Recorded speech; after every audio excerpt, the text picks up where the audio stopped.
America இன்று 60 நாடுகளுக்கு புதிய தீர்வை வரிகளை விதித்துள்ளது.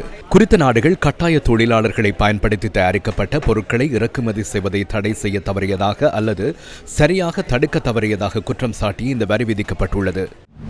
Platina 100 எலக்ட்ரானிக் ஃபியூல் இன்ஜெக்ஷன் தொழில்நுட்பத்துடன் AVP motor company private limited இடமிருந்து ஜனாதிபதி டொனால்ட் டிரம்பின் உத்தரவின் பேரில் பல மாதங்களாக நடத்தப்பட்ட விசாரணைகள், பகுப்பாய்வுகள் மற்றும் பொதுமக்களின் கருத்துக்களை கேட்டறிந்த பின்னரே இந்த தீர்மானம் எடுக்கப்பட்டதாக அமெரிக்க வர்த்தக பிரதிநிதி அலுவலகம் தெரிவித்துள்ளது.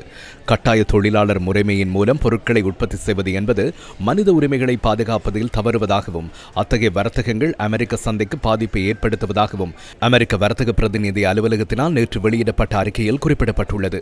விசாரணைக்கு உட்படுத்தப்பட்ட 60 நாடுகளில் எந்த ஒரு நாடும் பொருட்களின் இறக்குமதியை தடை செய்தல் அல்லது இறக்குமதி தடையை பயனுள்ள வகையில் நடைமுறைப்படுத்துதல் ஆகிய 2 நிபந்தனைகளையுமே பூர்த்தி செய்ய தவறிவிட்டதாக கடந்த ஜூன் மாதம் அமெரிக்க வர்த்தக பிரதிநிதி அலுவலகம் அறிவித்திருந்தது.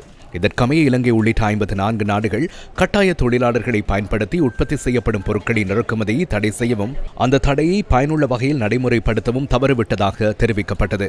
மேலும் ஐரோப்பிய ஒன்றியம் உள்ளிட்ட மேலும் 6 நாடுகள் பொருட்களின் இறக்குமதி தடையை பயனுள்ள வகையில் நடைமுறைப்படுத்த தவறிவிட்டதாகவும் அறிவிக்கப்பட்டது. இதன் பின்னர் குறித்த அறிக்கையை பொதுமக்களின் கருத்துக்காக வெளிப்படையான வகையிலேயே அமெரிக்கா பேணியது. அந்த காலப்பகுதியில் பல நாடுகள் அமெரிக்காவுடன் பேச்சுவார்த்தைகளில் ஈடுபட்டதுடன் பொருட்கள் இறக்குமதி தொடர்பான புதிய சட்டங்களையும் கட்டுப்பாடுகளையும் விதிக்க நடவடிக்கை எடுத்ததாக அமெரிக்க வர்த்தக பிரதிநிதி அலுவலகம் தெரிவித்துள்ளது.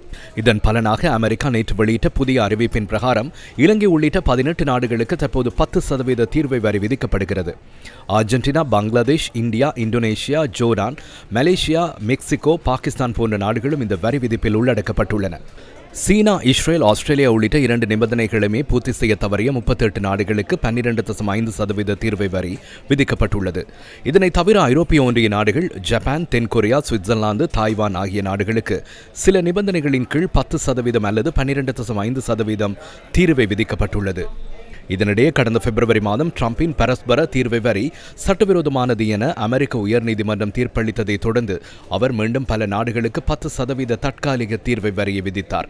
இதன் காலக்கெடு நேற்று நள்ளிரவுடன் முடிவடைந்த நிலையில் கட்டாய தொழிலாளர்களுடன் தொடர்புடைய இந்த புதிய தீர்வை வரிகள் இன்று முதல் அமல்படுத்தப்பட்டுள்ளன.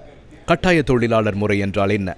ஐக்கிய நாடுகள் சபையின் கீழ் இயங்கும் சர்வதேச தொழிலாளர் அமைப்பின் தரவுகளுக்கு அமைய அச்சுறுத்தலின் கீழ் எந்த ஒரு நபரிடமிருந்தும் பெறப்படும் சேவைகள் கட்டாய தொழிலாளர் முறையாக கருதப்படுகின்றன. கட்டாய தொழிலாளர் முறையின் கீழ் விதிக்கப்படும் தண்டனைகள் உடல் ரீதியான சித்திரைவதைகளுடன் மாத்திரம் முடிந்து விடுவதில்லை. குடும்பத்தவர்களின் பாதுகாப்புக்கு அச்சுறுத்தல் விடுத்தல், ஊழியர்களின் அடையாள அட்டைகள் அல்லது கடவுச்சீட்டுகளை பறிமுதல் செய்து வைத்திருத்தல், சம்பள கொடுப்பனவுகளை வழங்காமல் நிறுத்தி வைத்திருத்தல் போன்ற தண்டனைகளும் இதில் அடங்கும். எனினும் ஒரு நாட்டின் கட்டாய இராணுவ சேவை, சிறைச்சாலையில் பெறப்படும் உழைப்பு, போர்கள் மற்றும் இயற்கை சீற்றங்கள் போன்ற தேசிய அவசர நிலைமைகளின் போது முன்னெடுக்கப்படும் தன்னார்வ சேவைகள் கட்டாய தொழிலாக கருதப்பட மாட்டாது.